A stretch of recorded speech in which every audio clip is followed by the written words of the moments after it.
world, I've seen a lot of hot stuff, but nothing beats the journey, not even the money. Bonjour Karine, alors avant chaque décollage, on a une checklist à respecter. Alors la toute première chose, c'est l'état général du drone, de vérifier ses hélices, également s'il n'y a pas de point dur au niveau des hélices, c'est très important, il y a des petits détails comme ça.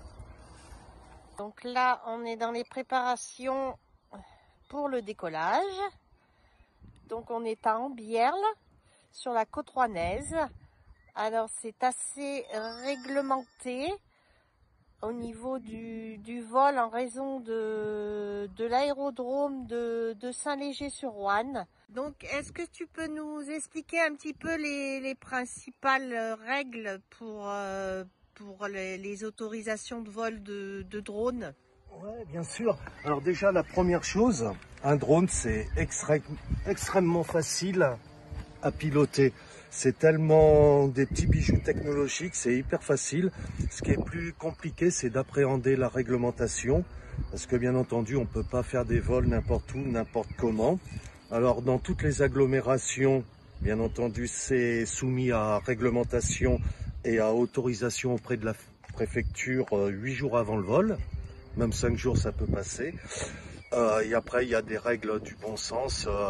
Ne pas déranger les gens, ne pas les filmer chez eux, ne pas survoler de groupes de personnes, de se tenir éloigné des réglementations. Et également, on a une hauteur de vol à respecter qui en règle générale est 120 mètres de hauteur. Les avions, eux, ils n'ont pas le droit de descendre en dessous de 150 mètres, ça laisse une bande de sécurité. Et après, il y a d'autres lieux, comme ici, on est encore limité plus bas par rapport à la hauteur de vol. Il peut y avoir plusieurs contraintes, entre autres, là, ici, actuellement, c'est par rapport à l'aérodrome de Saint-Léger, où on se trouve, on est encore sous l'emprise de l'aérodrome de Saint-Léger, donc on est limité sur la hauteur de vol. Mais après, c'est surtout du bon sens et savoir de pas faire n'importe quoi et savoir respecter les gens. Voici le petit engin qui se prépare tout doucement, qui recherche les satellites. Alors là, on va étalonner les compas, parce que je le fais pas systématiquement, mais dès que je change de zone de vol, je fais l'étalonnage de ceci. Hop, c'est parti. Attention, on va décoller. Been around the world, I've seen a lot of hot stuff, but nothing beats the journey, not even the money. Bless my mind, I fell in love with all the art, I made my world a part of my journey. Donc là, il est en train de survoler les alentours d'Ambierle, parce que pour survoler le village, il faut une autorisation. Et il faut la déposer 8 jours avant.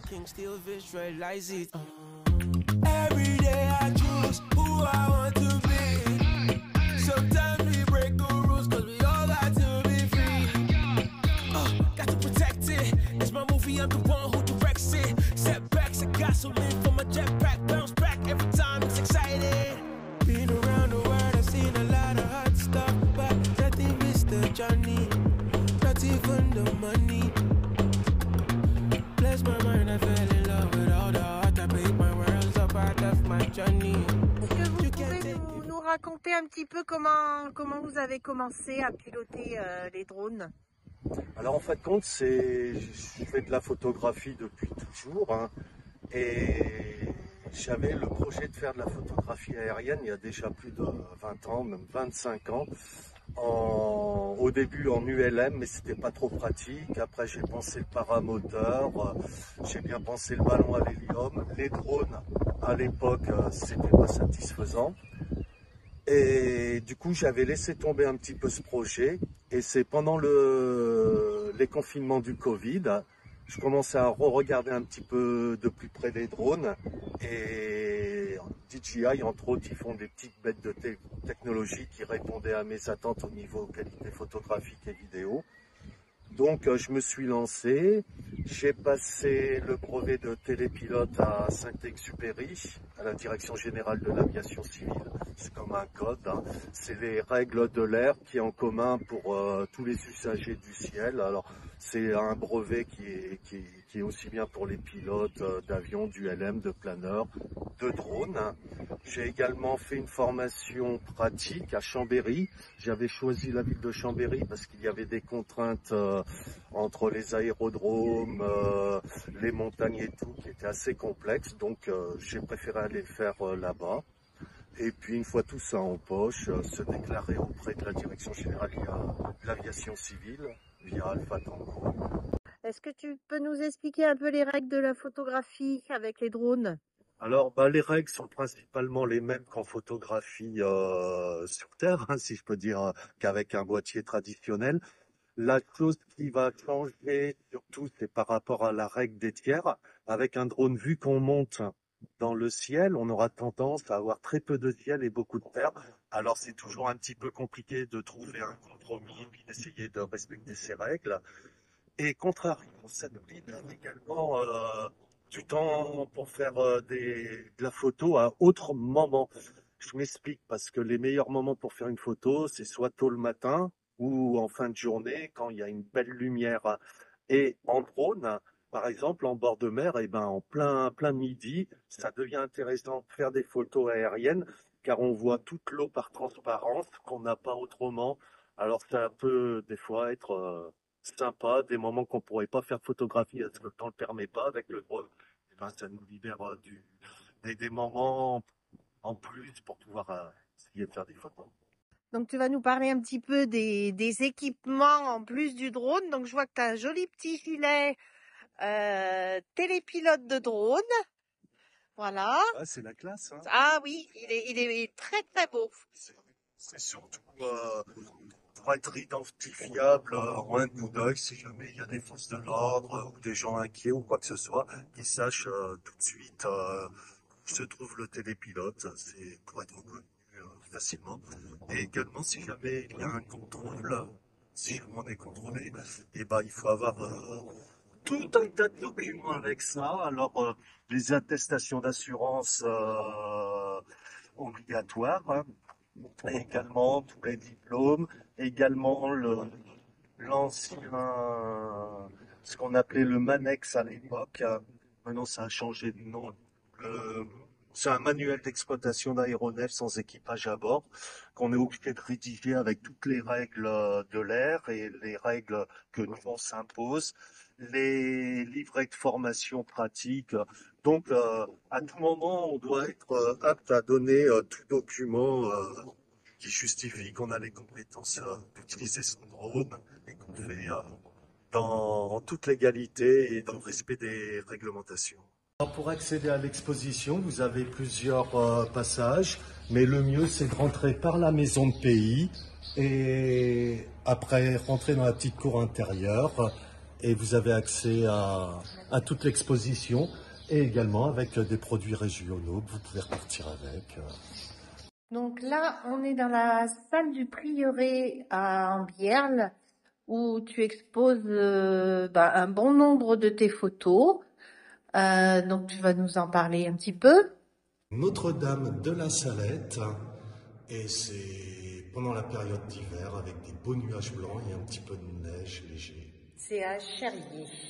Moulin de Cherrier, ouais. Voilà. Ensuite, on va passer au Pet de l'Âne. Un endroit mythique. Et le puis pont là, Marteau. le pont Marteau, pardon. Ouais, le pont Marteau, c'est sur l'autoroute quand on va à Lyon.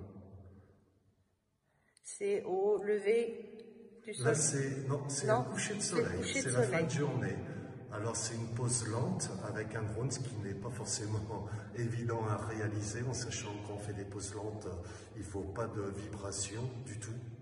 Alors là, avec un drone, c'est un petit peu compliqué, mais on y arrive. Voilà, donc je vous fais voir quelques photos au château de la Roche. Là, il y a le Crozet.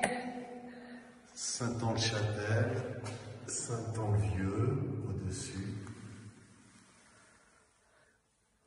Voilà un échantillon de ces magnifiques photos.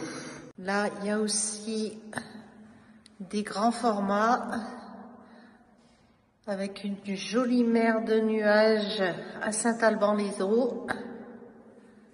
Finir, une jolie vue de la Loire et de la ville de Roanne.